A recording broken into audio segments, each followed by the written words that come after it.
मित्रों नमस्कार। आपका बहुत बहुत स्वागत है। मित्रों आज अजीत दादा पवार की पत्नी सुनेत्रा पवार महाराष्ट्र की उप मुख्यमंत्री बन गई हैं और वो पहली उप मुख्यमंत्री हैं महाराष्ट्र की। और आज चौथा दिन था अजीत दादा के निधन का। वो एक एक दुर्भाग्यपूर्ण दुर्घटना में उनका हेलीकॉप्टर क्रैश हो गया था और 4 दिन पहले उनका देहांत हो गया था। तो आज एक जो शपथ ग्रहण समारोह हुआ वो केवल 2 मिनट चला, क्योंकि उसमें और कुछ नहीं था, सिर्फ उनको शपथ दिलानी थी।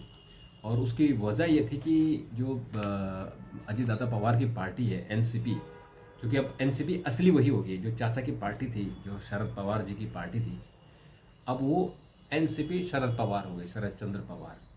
तो अपनी ही पार्टी उनके भतीजे ने उनसे छीन ली थी। तो अब उनका एक दुर्घटना में जब निधन हुआ तो फिर उनकी जगह कौन लेगा। तो एक कोशिश चल रही थी कि शायद दोनों एनसीपी फिर मर्ज हो जाए और अजीत पवार उसको चलाएं, क्योंकि अब शरद पवार जी की उम्र भी काफ़ी हो गई है, 80+ हो गई है। और उनकी बेटी है जो सुप्रिया सुले है, तो सुप्रिया सुले को उनको ऐसा लगता था कि दोनों भाई बहन इकट्ठे जैसे पहले थे पार्टी चलाएं।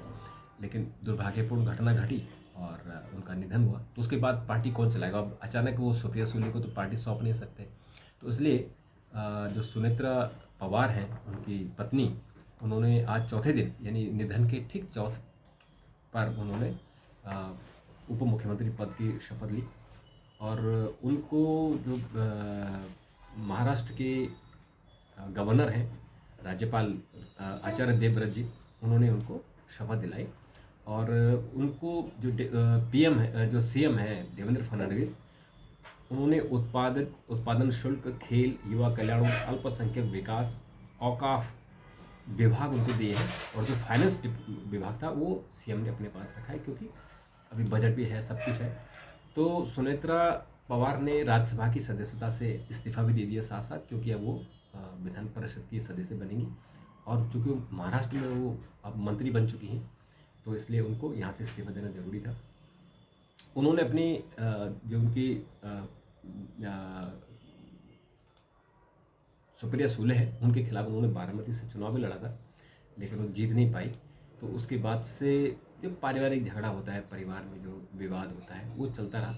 तो जो सुनेत्रा पवार है उनका जन्म 1963 को हुआ था। उनके पिताजी बाजीराव और भाई पद्म सिंह पाटिल दोनों ही राजनीति से जुड़े रहे हैं। और 1983 में उन्होंने कॉमर्स से यानी बीकॉम उन्होंने किया है। 1985 में उनकी शादी हुई शरद पवार से।